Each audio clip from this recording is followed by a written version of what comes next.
and welcome to me on YouTube. What?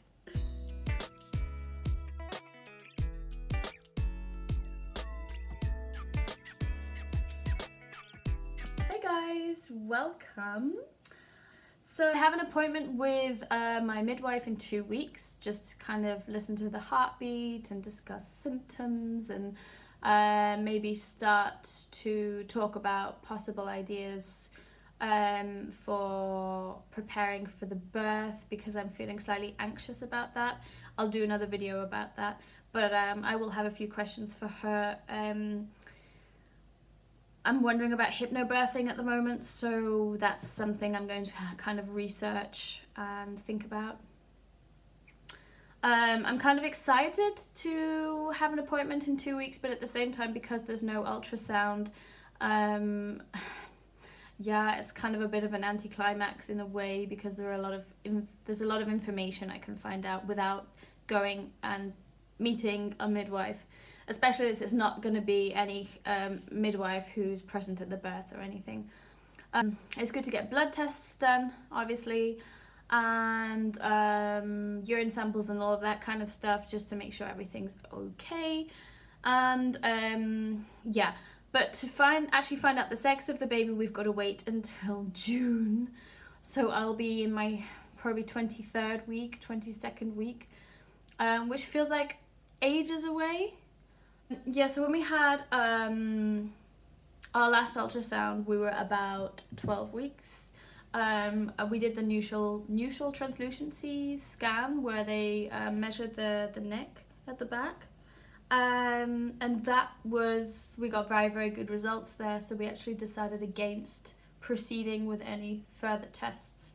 So I didn't have the blood test where they continue to check for chromosome abnormalities, anything else. So we really just did the measurement of the back of the neck, and that was it. In a way, if we had paid for the further blood tests to be done, we could have found out then if it was a girl or a boy, but it doesn't matter in the end. It really doesn't make a difference. Oh yeah, and then perhaps just to kind of end this off, in terms of breastfeeding, so I'm still breastfeeding Freya in the morning and evening, approximately 2 or 3 minutes each time. I don't feel that it's affecting my health too much. I do feel I'm slightly more tired than I usually would be, and as I said before, I really need to make sure I drink enough fluids every day. But I'm trying to kind of go along with what she wants, and she doesn't seem to be too interested in stopping yet. But anyway, so I'm breastfeeding in the morning and the evenings, just for 2 minutes each approximately. I don't feel that it's doing me very much harm. I do feel that Freya is still very much enjoying it, so I'm going to kind of keep going with that as long as I feel like I'm doing all right, and it's not affecting, obviously, the growth of the baby or anything like that. I did talk to the lactation consultant at the hospital. She said it was absolutely fine. The doctor did, however, say I should start to think about stopping. So that's something that's kind of on my mind at the moment, and I am currently wondering what to do, as I do feel that Freya, seeing as she's only kind of drinking 2 minutes, it doesn't seem to be anything more than just kind of comfort for her. So there are kind of pros and cons there. I don't want to kind of stop something that's comforting for her. I don't want to make any massive changes at the moment. As I said before, she's already going through some difficulties getting to sleep and staying asleep, and I'm wondering, is there a little bit of separation anxiety starting or kind of manifesting? So I don't want to kind of stop too much, or change too much rather. Yeah, but I'll definitely do a video about that at some point. Breastfeeding for me is a very emotional topic. It took me an absolutely crazy long time to kind of get the hang of it. I think it was about 4 months before I was really properly feeding her without any what are they called? I used to call them nipple cripples, but they're actually called something completely different. Nipple shields.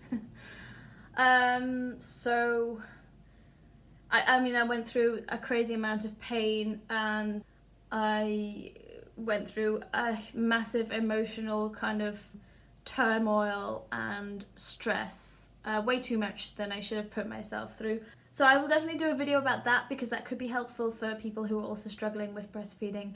It's something that no one told me when I was pregnant with Freya. No one told me very much about. One of my friends had a baby a month before Freya was born, and she said, if you have some time, because I went 2 weeks overdue, she said, if you have a bit of time, read up about breastfeeding. It's really important. It's not that easy. I thought, yeah. Like, I read a little bit and I thought, yeah, it's fine. Like, I'll manage that, no problem. Mastitis, I'm not gonna get that. It'll be fine. Yeah, I did a few times.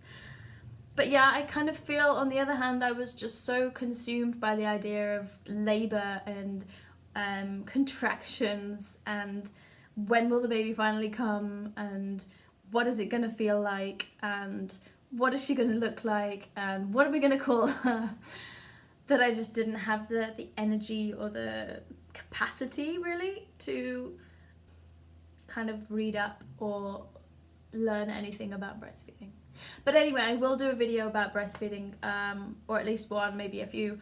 It's a topic that is very close to my heart in a way, and that's also something I feel like I don't want to give up yet too much. I don't want to kind of stop feeding Freya too early, because it took me so long to manage to feed her, and I was so proud when I managed to finally do it, that it's something I will continue as long as possible, I think. She's my first baby, and to stop breastfeeding her will feel like a kind of an end of an era. I know that sounds very dramatic, but it will feel like kind of the end of something so special and close and beautiful, and it'll feel like she's growing up when I'm not feeding her anymore. And just in general, the idea of having a second baby has made me feel emotional a few times, because I have felt like Freya is going to miss out. Freya's going to have to grow up faster than she would do otherwise. She's going to have to become more independent than she is, and she's not going to be able to have everything from me when she wants it, whenever she wants it, because I will be busy either being super heavy pregnant, or having a little newborn in my arms that I have to feed or look after or change a nappy. That has made me feel very sad. The first few weeks after we found out I was pregnant, we were obviously really happy and excited, but at the same time I was also feeling a little bit sad for kind of my mother-daughter relationship with Freya having to change so quickly. I have actually worked through that a little bit now, and I do feel like I think there will be challenges, but I don't feel like there will be massive challenges or frustrations coming for Freya. I don't think that her life will be affected negatively, or let's say too much, and I think the positive aspects of having a little brother or sister will completely outweigh anything negative that she might experience. We're lucky in a sense that she is too young, or she will be too young when baby arrives, to feel any kind of jealousy. So that's something that's working in our favour, having babies so close together. Yeah, that's it from me for now. But yeah, I will be doing more vlogs. I'll be updating. I'll have to see, maybe every week or every other week, about how I'm doing, what's going on. I'll do a quick bump show. So I'm actually still in normal jeans. Kind of the amount of bump that I have, it looks pretty it looks a bit smaller than it otherwise does in leggings or something. I also am quite bloated today. Yeah, thanks for watching, and I'll speak to you soon.